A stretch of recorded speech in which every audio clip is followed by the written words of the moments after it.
Hello and welcome to the Blood Reds morning stream. I'm joined by my fellow Liverpool.com writer Dave Comerford, and today we're going to talk a little bit about transfer news, Enzo Fernandez in specific.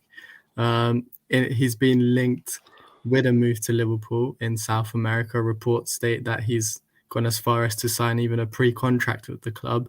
What do you make of the news, Dave?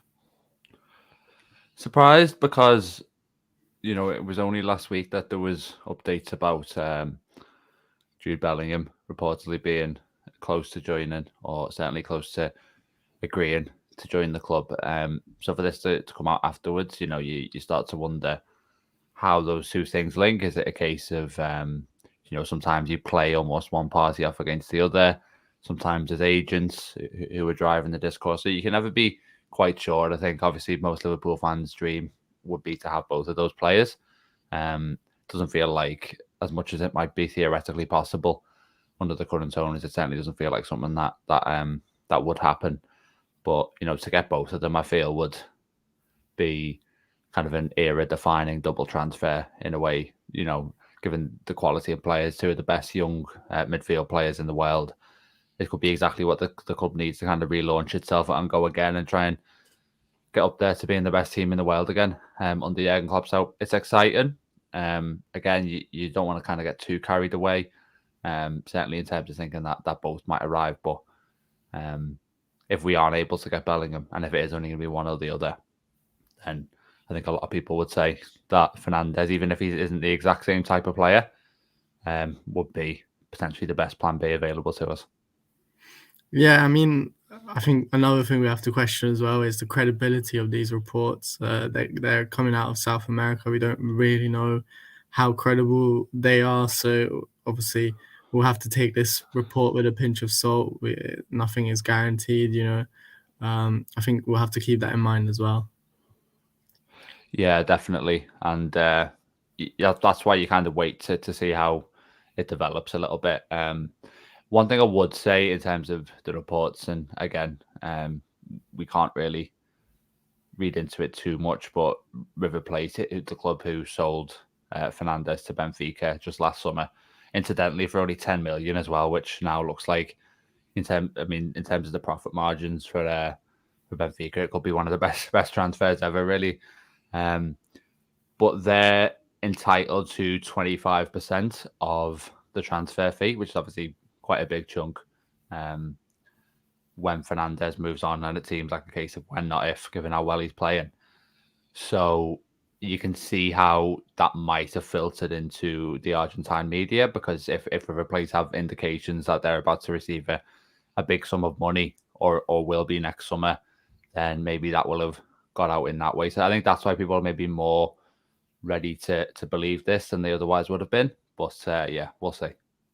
I think something as well, now that you mention, him going from River Plate to Benfica in the summer, I think something has to be sort of questioned around the background of Liverpool's recruitment staff at the moment. They could have had this player for pennies, essentially, in comparison to what they're needing to buy him for now.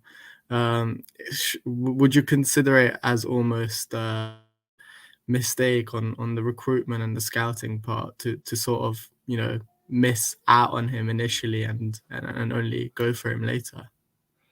100%. It's actually something that I wrote about for the site not long ago, in terms of thinking about how the club might work under a new sporting director.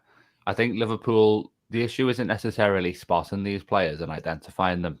It's more about the club's willingness to almost put faith in their scouting and to go for the players, because it's quite risk averse. So I think the logic is, Fernandez, it looks really good, but he's playing in Argentina. Let's let him play in one of the top 6 European leagues, and we'll go for him then when with more confidence, and he's shown that he can be more of a guarantee when it's a transfer.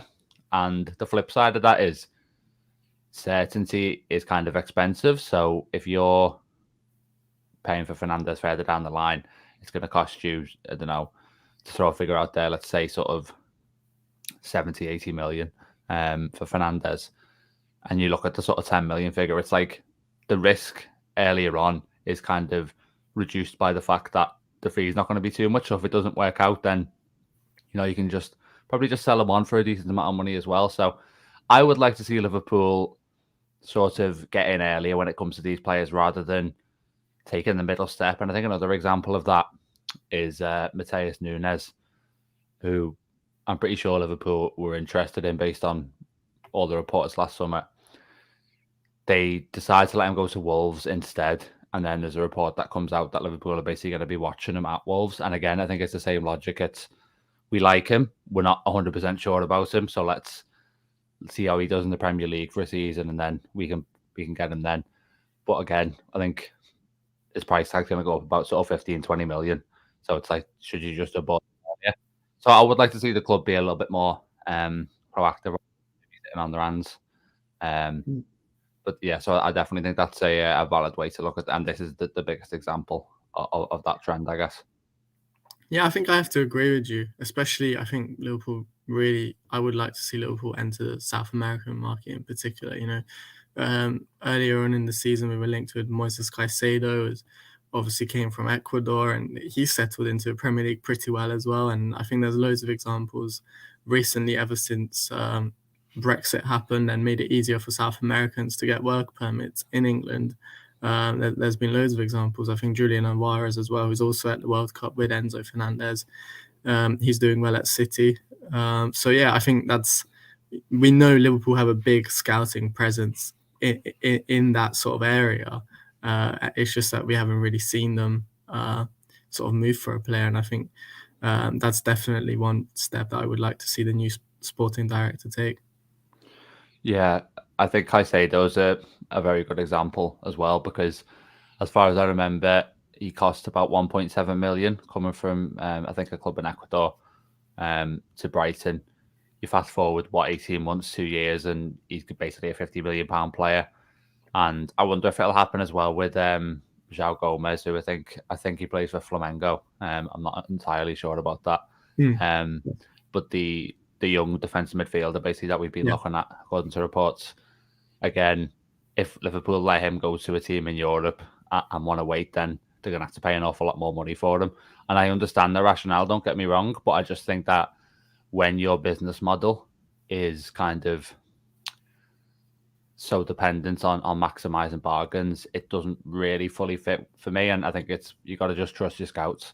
And if your scouts are telling you that this player is special and has all the right attributes, then I think you've got to kind of take the plunge early on. And like I say, I don't think the risk is too high, because a lot of the time, especially when they've got the name of Liverpool attached to them, you can sell these players on for just as much, if not more, than you actually paid for them. I mean, I think another two examples who are actually at Liverpool is Luis Diaz, who was reportedly watched extensively, and Darwin Nunez, of course, who was also watched from his Penarol days in Uruguay. But on to Darwin Nunez, he's had a sort of disappointing World Cup. He's back at Liverpool now. What do you think the takeaway is from his sort of tournament? Is it a positive that he's back early, or do you think it could be a slight negative in the sense that he didn't really get going at the tournament? I think negative, to be honest. You look at the actual tournament, there was, I think moments and games where he could have played better. Definitely, I think there was a few where he was giving the ball away too often. But on the whole, there probably was a lack of service. I just think that going into the tournament, if I could have chosen a player who I kind of wanted to go far, it might have been Nunez, really, because I think he was certainly the most susceptible when it came to his confidence. And I thought if he could carry the good form he showed before the tournament into Qatar and Uruguay, get towards the sharp end, he scores, 4 or 5 goals, something like that, then I think he's coming back to Liverpool, in the best frame of mind he's been in all season. As it is, he obviously didn't score at all and has come back early, which is good in the sense that, he's going to be fit and available, hopefully, for the next couple of matches that we have. But I just think that psychologically it might be a little bit difficult for him, and he might feel extra pressure, especially he will have probably faced criticism, you would have thought, in his homeland and things like that, and will probably be a little bit more kind of in his own head as a result of it. So I think it's a shame. the way that it worked out. But if you are to look at it the positive way, I guess you can say, didn't really suffer any injuries and is able to join up with the squad early and get a little bit more sort of, productive training time, because that's what, Fabio Carvalho was talking about, training the pressing quite a lot in Dubai. I think that says to you that these training sessions were going to be some of the most valuable that Liverpool have all season, because it's hard to do too much tactical work when you've got kind of a game in a couple of days. But when you've got this kind of couple of week period where you are only playing friendlies, then you can sort of do more meaningful stuff, I think, on the training pitch. So at least that'll be a positive of it. And of course, before Nunez sort of went off to the World Cup, he was in really good form as well. So let's hope he carries that on to being back in that same environment where he was firing and things were going well for him. So let's hope on that. I think we'll end it here. Thanks everyone for tuning in. Thanks for your comments, and thanks Dave for joining me. And as always, make sure to check out all the Blood Red content going out today and all the written content on Liverpool.com as well.